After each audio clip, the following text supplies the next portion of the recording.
ये तो आपके ये पहले से भी जो आपके कर्म होते हैं वो पहले से भी तय होते हैं। दूसरा, जो आपके इस जन्म में जो आप कर्म करते हो, तो इस जन्म के कर्म भी तय करते हैं कि आपके जीवन में कौन आने वाला है और कौन आपको ज्ञान देने वाला है, शिक्षा देने वाला है। और हो सकता है कि ईश्वर ही किसी के द्वारा निमित्त बन करके आपको प्रेरणा दे। ठीक है, वो आपके कर्म के अनुसार सब तय हो जाते हैं, आप जैसा कर्म करते हो। आप चाहो यदि साधनात्मक कर्म कर रहे हो तो आपको साधनात्मक गुरु या ज्ञान देने वाला ईश्वर ही किसी न किसी माध्यम से आपके सामने प्रकट हो जाता है। वह तय पहले अगर पूर्व जन्म के यदि आपने अच्छे कर्म किए हैं, तो यदि ईश्वर को लगता है कि यह व्यक्ति को हमें मुक्त करना चाहिए, तो ज़रूर आपके साथ मुक्ति के लिए कुछ ना कुछ ज़रूर यत्न करता है वो। ठीक है, पहले से भी होता है और इस जन्म में भी होता है, दोनों में होता है। ठीक है, क्योंकि योग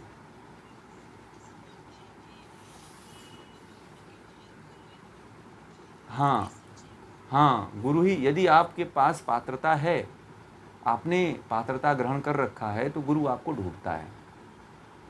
जैसे कहते हैं कि बहुत से ऐसे हठ योगियों की एक प्रचलित कथाएं, उसमें कहते हैं कि गोरक्षनाथ, मत्स्येंद्रनाथ आदि जो है, ये जो योग साधना करते हैं उनको खुद ढूंढते हैं और उनके जीवन में आकर के उनको हेल्प करते हैं, उनकी साधना में सफलता के सूत्र को बताते हैं, उनको दीक्षा देते हैं ज्ञान की।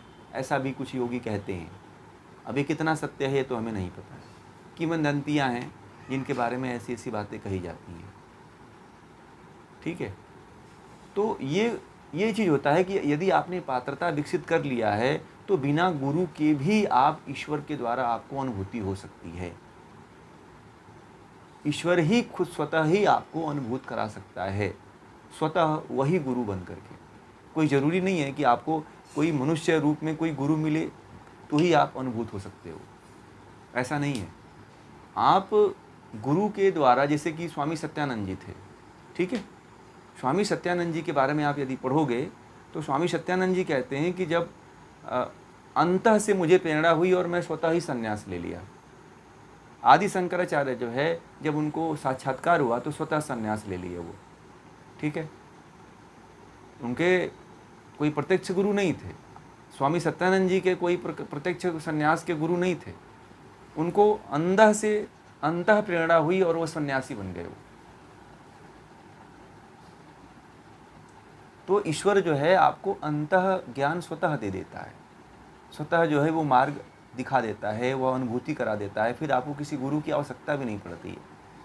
जैसे महर्षि अरविंद थे, महर्षि अरविंद को भी स्वतः ही आत्मज्ञान प्राप्त हुआ था, तो कोई ज़रूरी नहीं है। महर्षि रमण थे, तो महर्षि रमण के साथ भी ऐसी ही घटना घटित हुई थी, उनको भी स्वतः ही अनुभूति हुई थी। महात्मा बुद्ध हैं, महात्मा बुद्ध को भी स्वतः अनुभूति हुई थी। आचार्य रजनीश के बारे में भी यही कहा जाता है कि आचार्य रजनीश को भी स्वतः अनुभूति हुई थी। तो इस तरह से कोई ज़रूरी नहीं है आप उस तरफ बढ़ो तो आप कदम बढ़ाओ, आपको स्वतः ही अनुभूति हो सकती है। आदि शंकराचार्य ने स्वतः ही संन्यास लिया था। स्वामी सत्यानंद सरस्वती हैं, वो उन्होंने भी स्वयं संन्यास लिया था, उनका कोई गुरु संन्यास का नहीं। कहानियाँ एक बार उनके जीवनी पढ़ो तो आप लोग, तो पता चलेगा महापुरुषों के जीवन के बारे में आपको। बहुत से ऐसे साधु संत और बहुत से ऐसे महात्मा और आत्मज्ञानी हुए हैं जो इस तरह से हुए हैं। आप केवल उस तरफ बढ़ो, आप उस तरफ अपनी योग्यता को बढ़ा दो, अपने ज्ञान को बढ़ा दो, तो फिर देखो आपको कैसे अनुभूत होता है। क्योंकि जो जहाँ पे जीवात्मा है वहाँ पे ब्रह्म भी तो है। ब्रह्म तो कहते हैं सर्वत्र है, सभी जगह पे है। एक कण से लेकर के, एक अणु से लेकर के, एक परमाणु से लेकर के एक पिंड तक है। ईश्वर को खोजना थोड़ी है, ईश्वर तो हमारे हर जगह विद्यमान है, परंतु हम ही नहीं हैं हर जगह।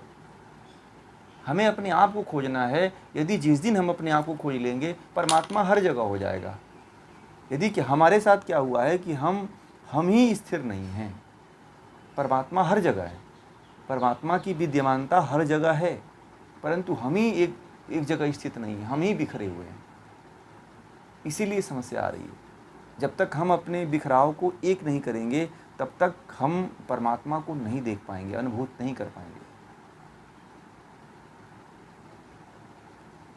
बिखराव को दूर करिए, बिखराव को कम कर दीजिए, इकट्ठा कर दीजिए अपने आप को। परमात्मा आपको हर वस्तु में, हर पदार्थ में और हर जगह अनुभूत होने लगेगा। यही साक्षात्कार है, यही परमात्मा की अनुभूति है। और ऐसा अनुभूति नहीं है कि आपको कोई दर्शन देगा मनुष्य शरीर में आकर के, इसको अनुभूति नहीं कहती। ये तो टीवी वालों ने बनाया है, वो रामानंद सागर वालों ने, और इन्होंने बना दिया कि चक्र और गदा और त्रिशूल और धारण करके आएंगे, आपको दर्शन देंगे, आपका जीवन सफल हो जाएगा। ये तो फिल्मों और टीवी वालों ने बना दिया है कि इस तरह का एक कल्पना की गई है, और उनके स्क्रिप्ट राइटर में सब लिखा हुआ है। ठीक है, तो जैसा स्क्रिप्ट राइटर लिखता है तो उसी तरह का डायरेक्टर जो है चित्रण करता है कि लोगों को इस तरह से दिखाया जाए। जो टीवी में होता है वो वैसा आपके जीवन में नहीं होने वाला है। अनुभूत होगा कि हर सर्वत्र जो है परमात्मा विद्यमान है। और ये जो आप ज्ञान ले रहे हो, इस ज्ञान के योग्यता के आधार पे ही आपको परमात्मा का साक्षात्कार होगा। ठीक है, ज्ञान यदि नहीं है तो परमात्मा का साक्षात्कार नहीं हो सकता है, और वही गुरु हो जाएगा, स्वतः गुरु आपको मिल जाएगा, उसकी चिंता कभी मत करना आप। ठीक है।